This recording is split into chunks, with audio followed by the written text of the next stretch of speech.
ಮಾಟ ಮಂತ್ರ black mail cheating rape ಜ್ಯೋತಿಷಿಯಿಂದ beautician ಮೇಲೆ ಅತ್ಯಾಚಾರ ಆರೋಪ ಕೇಳಿ ಬರ್ತಾ ಇದೆ.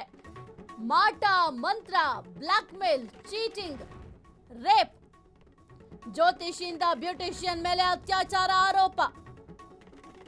ಜ್ಯೋತಿಷಿ ಮೋಹನ್ ಕುಮಾರ್ ವಿರುದ್ಧ ಕಂಪ್ಲೇಂಟ್ ದಾಖಲಾಗಿದೆ. ಬೆಂಗಳೂರಿನ ಸಿಕೆ ಅಚ್ಚುಕಟ್ಟು ಠಾಣೆಯಲ್ಲಿ ಎಫ್ಐಆರ್ ದಾಖಲಾಗಿದೆ. ದೂರು ದಾಖಲಾಗ್ತಾ ಇದ್ದಂತೆ ಜ್ಯೋತಿಷಿ ಮೋಹನ್ ಪರಾರಿಯಾಗಿದ್ದಾನೆ. ಬ್ಯೂಟಿಷಿಯನ್ ಟ್ರೈನಿಂಗ್ ಸೆಂಟರ್ ನಡೆಸ್ತಾ ಇದ್ದ ಮಹಿಳೆ. ರಾಜಾಜಿನಗರದ ಬ್ಯೂಟಿಷಿಯನ್ ಟ್ರೈನಿಂಗ್ ಸೆಂಟರ್ ಸೋದರಿಗೆ ಅಡ್ಮಿಷನ್ ಬೇಕಿದೆ ಅಂತ ಬಂದಿದ್ದಂತಹ ಜ್ಯೋತಿಷಿ ಆರ್ಥಿಕ ಅಭಿವೃದ್ಧಿಗೆ ಪೂಜೆ ಮಾಡಿಸಿ ಅಂತ ಮೋಹನ್ ಹೇಳಿದ್ರಂತೆ. ರಾಮನಗರ ಪಿರಮಿಡ್ ವ್ಯಾಲಿಗೆ ಕರೆದೊಯ್ದಿದ್ದ ಜ್ಯೋತಿಷಿ ನಿರ್ಜನ ಪ್ರದೇಶದಲ್ಲಿ ಕಾರು ನಿಲ್ಲಿಸಿ ಅತ್ಯಾಚಾರ ಆರೋಪ ಕೇಳಿಬಂದಿದೆ. ವಿಚಾರ ಹೇಳಿದ್ರೆ ವಾಮಾಚಾರ ಮಾಡೋದಾಗಿ ಬೆದರಿಕೆ ಕೂಡ ಹಾಕಿದ್ನಂತೆ. ಯಾರಿಗಾದ್ರೂ ಹೇಳಿದ್ರೆ ಗಂಡ ಮಗ ರಕ್ತಕಾರಿ ಸಾಯ್ತಾರೆ ಅಂತ ಬೆದರಿಕೆ ಹಾಕಿದ್ನಂತೆ. ವಾಮಾಚಾರ ಮಾಡಿಸ್ತೇನೆ ಅಂತ ಮೋಹನ್ ಬೆದರಿಕೆ ಹಾಕಿದ್ನಂತೆ. ಕಾಟ ತಾಳಲಾರದೆ ಪೊಲೀಸರಿಗೆ ಸಂತ್ರಸ್ತೆ ದೂರು ಕೊಟ್ಟಿದ್ದಾರೆ. ಸಿಕೆ ಅಚ್ಚುಕಟ್ಟು ಪೊಲೀಸ್ ಠಾಣೆಯಲ್ಲಿ ಕೇಸ್ ಕೂಡ ದಾಖಲಾಗಿದೆ. ಮಾಟ ಮಂತ್ರ ಬ್ಲಾಕ್ ಮೇಲ್, ಅದಾದ ನಂತರ ಚೀಟಿಂಗ್, ರೇಪ್, ಇನ್ನು ಜ್ಯೋತಿಷಿಯಿಂದ ಬ್ಯೂಟಿಷಿಯನ್ ಮೇಲೆ ಅತ್ಯಾಚಾರ ಆರೋಪ ಕೂಡ ಸದ್ಯಕ್ಕೆ ಕೇಳಬಂದಿದೆ. ಯಾವಾಗ ಈ ಒಂದು ಪ್ರಕರಣ ದಾಖಲಾಯಿತು, ಈ ಪ್ರಕರಣ ದಾಖಲಾಗ್ತಾ ಇದ್ದಂತೆ ಏನಿದ್ದಾನೆ ಆತ ಜ್ಯೋತಿಷಿ ಮೋಹನ್ ಪರಾರಿಯಾಗಿದ್ದಾನೆ. ಈ ಕುರಿತು ಹೆಚ್ಚಿನ ಮಾಹಿತಿ ನೀಡ್ತಾರೆ ನಮ್ಮ ಪ್ರತಿನಿಧಿ ರೋಹನ್. ಸದ್ಯಕ್ಕೆ ಜ್ಯೋತಿಷಿ ಮೋಹನ್ ವಿರುದ್ಧವಾಗಿ ಆರೋಪ ಕೇಳಬಂದಿದೆ. ಆತ ಅತ್ಯಾಚಾರ ಎಸಗಿದ್ದಾನೆಂಬ ಆರೋಪ ಕೂಡ ಕೇಳಬಂದಿದೆ. ಜೊತೆಗೆ ದೂರು ಕೂಡ ದಾಖಲಾಗಿದೆ. ಆತ ಎಲ್ಲಿ ಹೋಗಿದ್ದಾನೆ, ಆತನ ಸುಳಿವೇನಾದ್ರೂ ಸಿಕ್ಕಿದ್ಯಾ? ಪೊಲೀಸರು ಯಾವ ರೀತಿ ತನಿಖೆ ಮಾಡ್ತಾ ಇದ್ದಾರೆ ರೋಹನ್?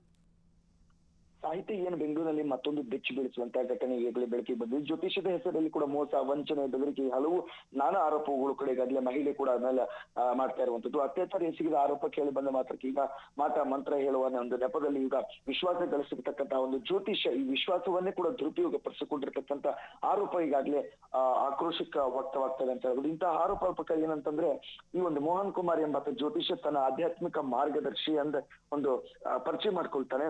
ಪರಿಚಯ ಮಾಡಿಕೊಂಡ ನಂತರ ಕೂಡ ಮಹಿಳೆಯರ ಕುಟುಂಬದ ಒಂದು ಸಮಸ್ಯೆಗಳು ಮತ್ತು ತಮ್ಮ ಫಿನಾನ್ಷಿಯಲ್ ಅಡಚಣೆಗಳನ್ನು ಕೂಡ ಒಂದು ಪರಿಹಾರವನ್ನು ಮಾಡಿಕೊಡ್ತೀನಿ ಅಂತ ಒಂದು ಭರವಸೆಯನ್ನು ಕೂಡ ನೀಡ್ತಾನೆ. ಆ ಬಳಿಕ ಪೂಜೆ ಮತ್ತು ಒಂದು ಪರಿಹಾರಗಳ ಒಂದು ನೆಪದಲ್ಲಿ ಹೆಸರಿನಲ್ಲಿ ಮಹಿಳೆಯನ್ನು ಅವರ ಮಹಿಳೆಯನ್ನು ಕೂಡ ಒಂದು ವಶಕ್ಕೆ ಪಡೆದುಕೊಳ್ತಾನೆ.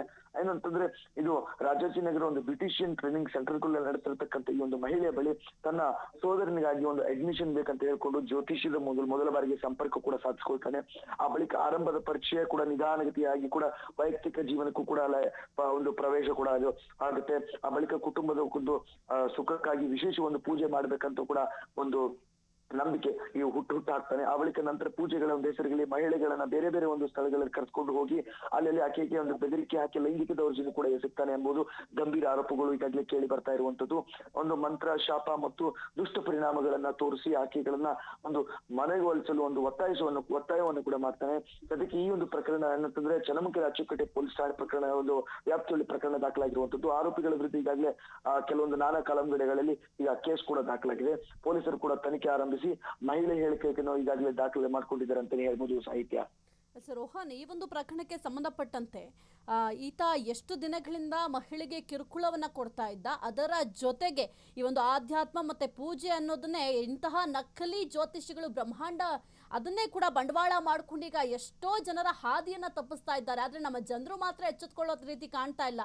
ಆದ್ರೆ ಏನಾದ್ರೂ ಈ ರೀತಿಯ ನಕಲಿ ಜ್ಯೋತಿಷಿಗಳಿಗೆ ಕಡಿವಾಣ ಹಾಕೋದಿಕ್ಕೆ ಏನಾದ್ರೂ ಕ್ರಮವನ್ನಾದ್ರೂ ಜರುಗಿಸಬಹುದಲ್ವಾ ಅಂತ? ಖಂಡಿತ ಈ ಹಿಂದೆ ಸುಮಾರು ಇಂಥ ಜ್ಯೋತಿಷಿಗಳನ್ನು ಕಡಿವಾಣ ಹಾಕೋಕೆ ಸರ್ಕಾರ ಕೂಡ ಮುಂದಾಗಿತ್ತು. ಇನ್ನು ಈತ ಎಷ್ಟು ದಿನದಿಂದ ಕೊಡ್ತಾ ಇದ್ದಾನೆ, ಎಷ್ಟು ದಿನದಿಂದ ಈ ರೀತಿ ಟಾರ್ಚರ್ ಮಾಡ್ತಾ ಇದ್ದಾನೆ, ಎಷ್ಟು ದಿನದಿಂದ ಬಲೆಗೆ ಬೀಳಿಸ್ಕೊಂಡಿದ್ದಾನೆ ಅನ್ನುವಂಥದ್ದು ತನಿಖೆ ಮೂಲಕ ಒಂದು ಸತ್ಯಾಂಶ ಆಚೆ ಬರ್ಬೇಕು. ಯಾಕಂತಂದ್ರೆ ಜನರು ಇಂತಹ ಮೂಢನಂಬಿಕೆಗಳಿಗೆ ಕೂಡ ಮಾರು ಹೋಗ್ಬೋದು, ಮೋಸ ಹೋಗ್ಬಾರ್ದು. ಯಾಕಂದ್ರೆ ಪೊಲೀಸ್ ವಲಯದಲ್ಲೂ ಕೂಡ ಈಗಾಗಲೇ ಒಂದು ಸಿಕ್ಕಿಬಿದ್ದಿದ್ದಾನೆ. ಕೆಲವರ ಒಂದು ವಿಶ್ವಾಸವನ್ನೇ ಕೂಡ ಒಂದು ಬಂಡವಾಳವನ್ನವಾಗಿ ಮಾಡಿಕೊಂಡು ಇಂಥವರು ನಿಜಕ್ಕೂ ಕೂಡ ಅವರ ವೈಯಕ್ತಿಕ ಒಂದು ಬದುಕನ್ನೇ ಒಂದು ಹಾಳು ಮಾಡುವ ನಿಟ್ಟಿನಲ್ಲಿ ಈ ರೀತಿ ಇಂಥ ಸುಮಾರು ಜನ ಇದ್ದಾರೆ. ಇಂಥ ಒಂದು ಮಾಟ ಮಂತ್ರ ಬೆದರಿಕೆ ಇವನ್ನೆಲ್ಲವನ್ನೂ ಕೂಡ ಈಗಾಗಲೇ ತನಿಖೆಯ ಮೂಲಕ ಇವಾಗ ಸತ್ಯಾಂಶ ಕೂಡ ಆಚೆ ಬರಬೇಕಾದ್ರೆ ಎಷ್ಟು ಜನರು ನಂಬಿಕೆ ಮಾಡಿದ್ದಾನೋ, ಎಷ್ಟು ಜನಕ್ಕೆ ದ್ರೋಹ ಮಾಡಿದ್ದಾನೆ ಎಂಬುದು ಈಗ ಕಾನೂನಿನಲ್ಲಿ ಇವನು ಸಂಕಷ್ಟನೂ ಕೂಡ ಇವರಿಗೆ ಗ್ಯಾರಂಟಿ. ಯಾಕಂತಂದ್ರೆ ಇಂಥವ್ರು ಬೆಂಗಳೂರಲ್ಲಿ ಸುಮಾರು ಕಡೆ ಜ್ಯೋತಿಷ್ಯ ನೆಪದಲ್ಲಿ ಹೆಸರು ಹೇಳ್ಕೊಂಡು ವಂಚನೆ ಬೆಳೆಸುವಂತ ಒಂದು ದೊಡ್ಡ ಜಾಲನೆ ಇದೆ. ಇಂಥವ್ರನ್ನ ಕಟ್ಟುನಿಟ್ಟಿನ ಕ್ರಮ ಕೈಗೊಳ್ಳೋಕೆ ರಾಜ್ಯ ಸರ್ಕಾರ ಇಂಥವ್ರಿಗೆ ಕಾನೂನನ್ನು ಕೂಡ ಈಗಾಗಲೇ ರೂಪಿಸ್ಬೇಕಂತಾನೆ ಹೇಳ್ಬೋದು ಸಾಹಿತ್ಯ. ಓಕೆ, ಥ್ಯಾಂಕ್ ಯು ರೋಹನ್ ನಿಮ್ಮೆಲ್ಲ ಮಾಹಿತಿಗಾಗಿ.